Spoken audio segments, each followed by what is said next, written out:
మదనపల్లి జిల్లా కోసం పోరాటం చేసి జిల్లాను సాధించుకున్న వివిధ రాజకీయ పార్టీలు, ప్రజా సంఘాలు, కుల సంఘాలు, స్వచ్ఛంద సంస్థలు, సిపిఐ, సిపిఎం, విప్లవ పార్టీలకు కూడా మదనపల్లి ప్రజలకు ప్రతి ఒక్కరికి కాంగ్రెస్ పార్టీ తరఫున శుభాకాంక్షలు తెలియజేస్తున్నాను. ఈరోజు కూటమి ప్రభుత్వం జిల్లా ప్రకటించింది. జిల్లా ప్రకటించడానికి మెయిన్ కారణం మదనపల్లి ప్రజలు, మదనపల్లి వాసులు పోరాట పటిమ. ప్రతి ఒక్కరూ ఒకటిగా పోరాడితే ఈరోజు కూటమి ప్రభుత్వం జిల్లాని ఇవ్వక తప్పని పరిస్థితుల్లో ఖచ్చితంగా జిల్లా ఇచ్చింది. చంద్రబాబు నాయుడు గారికి కూడా ఈ సందర్భంగా కృతజ్ఞతలు తెలియజేస్తున్నాను జిల్లా ఇచ్చినందుకు.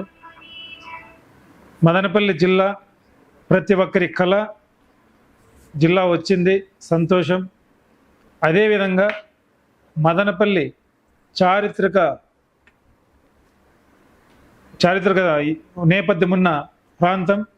మదనపల్లి నుంచి బ్రిటిష్ వారు కూడా పరిపాలన సాగించారు. ఇటు మెడ్రాస్, ఇటు కడప, కర్నూలు మధ్యలో ఒక పెద్ద ఊరుగా ఇక్కడ ఇప్పుడున్న పరిపాలనా భవనం, సబ్ కలెక్టర్ కార్యాలయాన్ని ఆ రోజే బ్రిటిష్ వాళ్ళు నిర్మించి ఇక్కడి నుంచి పరిపాలన సాగించారు. అలాంటి నేపథ్యంలో దాదాపు 100 సంవత్సరాల నుంచి మదనపల్లికి ఘన చరిత్ర ఉంది. చరిత్రలో ఒక ప్రముఖ స్థానం ఉంది. అలాంటి మదనపల్లిని ఈరోజు జిల్లా అయిన తర్వాత పేరు మార్చి మదనపల్లిని చరిత్రను తగ్గించే కార్యక్రమం వద్దు. మదనపల్లిని మదనపల్లిగానే ఉంచి మదనపల్లి జిల్లాగానే కొనసాగించాలని చెప్పి ప్రభుత్వాన్ని నేను కాంగ్రెస్ పార్టీ తరఫున వినతి చేస్తున్నాను.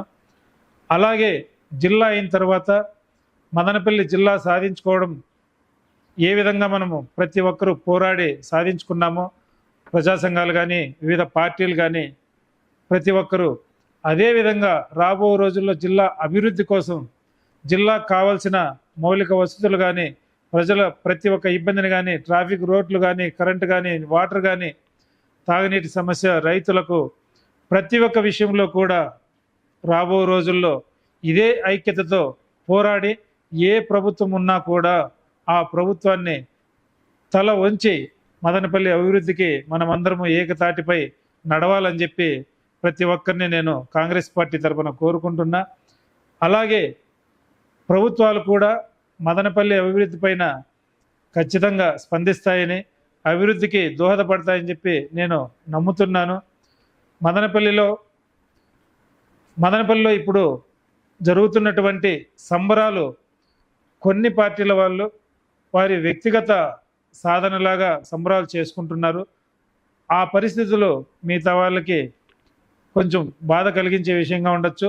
మదనపల్లి జిల్లా వచ్చిందంటే ఏ ఒక్క పార్టీనో ఏ ఒక్క వ్యక్తో కారణం కాదు. ప్రతి ఒక్కరూ ఉమ్మడిగా పోరాడుతూనే వచ్చిన మదనపల్లిని ప్రతి ఒక్కరికి శుభాకాంక్షలు తెలియజేసి అందరినీ కలుపుకొని సంబరాలు చేసుకోవాలని చెప్పి ప్రతి ఒక్కరిని నేను ఈ సందర్భంగా కోరుకుంటున్నా.